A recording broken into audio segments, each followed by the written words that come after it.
Frailty is a very common condition in older adults. Since 2018, we have a new consensus definition from the European Joint Action Advantage, and it said that frailty is a condition age-related. It cannot happen in young people, and it is characterized by a decrease in the physiologic reserve of all our systems, and that leads to a vulnerability to stressors, and that leads to adverse health outcomes like mortality, disability, institutionalization, hospitalization, going to emergency departments. And it is an independent condition of other risk factors that are well known, like disability, comorbidity, age, sex, and other things, polypharmacy. So we have to take it into account when we treat every older person. If you want to recognize a frail older adult when you are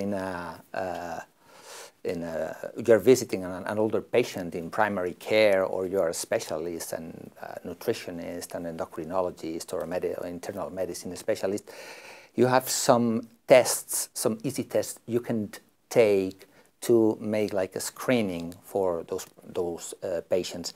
The most important ones are gait speed, that it's very simple to measure. If your gait speed is lower than a 0.8, you can be frail.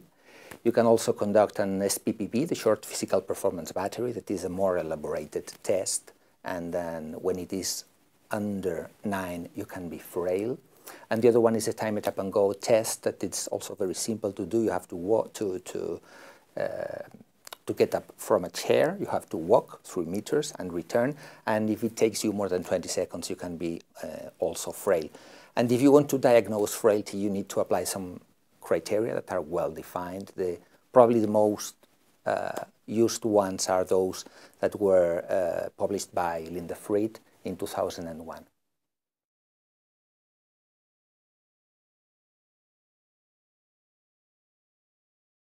This is a very interesting and long question to resolve, but I would give you some clues. The first one is the prevalence. The 3 conditions are relatively prevalent. We know that only 20% of older adults that are hospitalized are well nourished. So it means that 80% are or at risk or with undernutrition. So it's very prevalent in hospitals. In institutions, we know that 2/3 of older adults are at risk or with malnutrition. And in community dwelling older adults, we know that 40% more or less of older adults are also or at risk or with malnutrition. So it's very prevalent.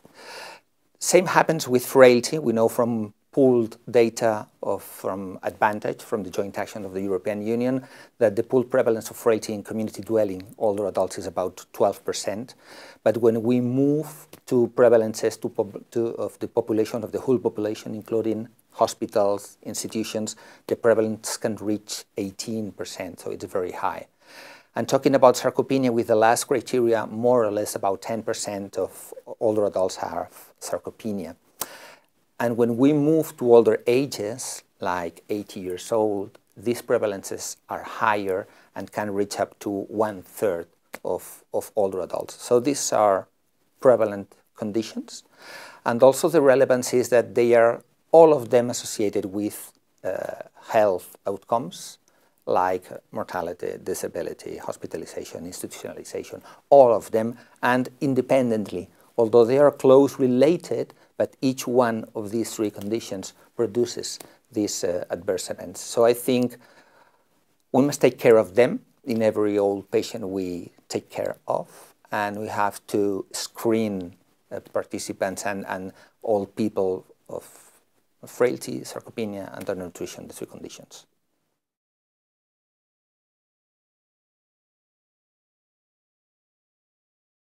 This is another difficult question to answer because it has many points of view, but I will try to answer regarding if they share criteria. if they share prevalence, if they share physiopathology, and if they share treatment. Regarding criteria, if we take a look at the last ESPEN criteria of undernutrition, there are some phenotypic criteria and there are some etiologic criteria. Two of the phenotypic criteria, one is from frailty, the same, and the other one is from sarcopenia, the same. And if we take a look to the etiologic criteria, one is inflammation, that is the core of the physiopathology of both sarcopenia and frailty.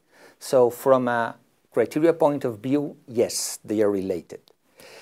If we take a look to the relationship between them, we can see that more or less 10% of people who have undernutrition are frail or are sarcopenic. So there's a close relationship. And if you have frailty, 40% of frail older adults have sarcopenia.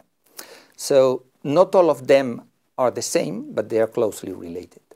If we take a look at the physiopathologic pathways that lead to the functional continuum, including frailty, we know that there are 5 main pathways. The first one is a genetic susceptibility that takes account of 25% more or less of frailty, and it's also associated with undernutrition and sarcopenia.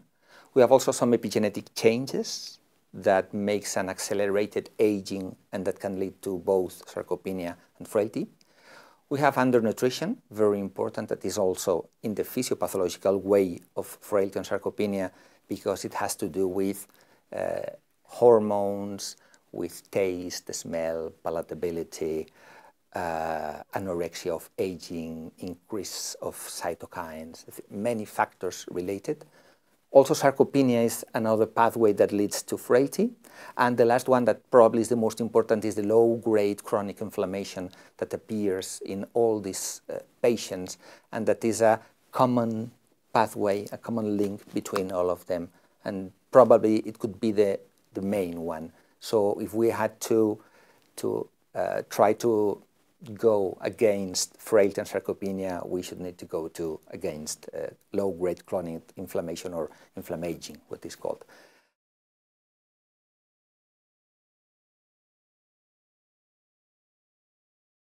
Each condition, undernutrition, frailty, and sarcopenia, have their own guidelines for treatment, but all of them have 2 common treatments that are nutrition and exercise.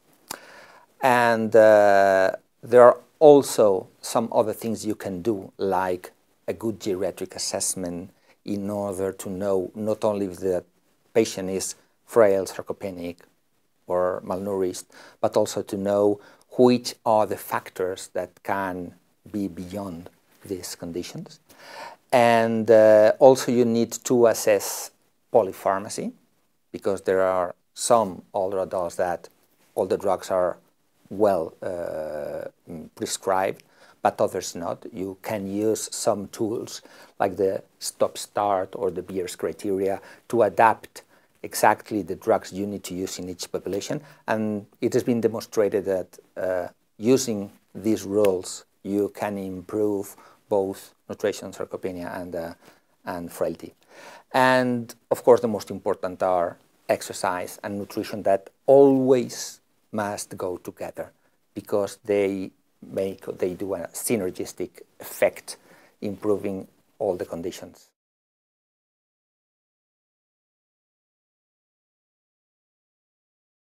I think exercise and nutrition are the 2 best demonstrated treatments in both conditions. A recent systematic review and meta-regression analysis that was published some months ago analyzed the 19 randomized clinical trials actually regarding treatment with protein supplementation and exercise in frail and sarcopenic older adults, and the results are impressive. They not only improve muscle mass, but they also improve muscle strength, both in legs and arms, and also they improve walking capability and disability. So it's been clearly demonstrated that the addition of protein supplementation and exercise makes the basis of the treatment to both frailty and sarcopenia. These treatments, as I told before, not only improve muscle mass, but also muscle strength, capabilities, and what is more important, function and quality of life. And in some randomized clinical trials, they have all demonstrated to improve cognition, affect, and also sociability and quality of life. So I think it's quite important.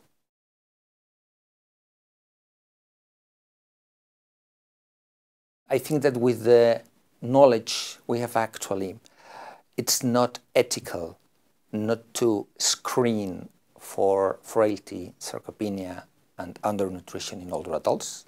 This is my first conclusion. That we need to use simple tools to do so, and we have those simple tools, so do it. And I think the third conclusion could be that we know that these conditions have treatment, and the treatment is nutrition, mainly protein supplementation and vitamin D, added to physical exercise, and that physical exercise must include strengthening and power. So it's not only walk a little bit, it's not only you have to do more things, no. You must prescribe exactly the physical exercise that improves muscle, and that is strength physical exercise and power physical exercise. There are some guidelines like R plus Activa or others that can be used for that purpose, and let's implement it.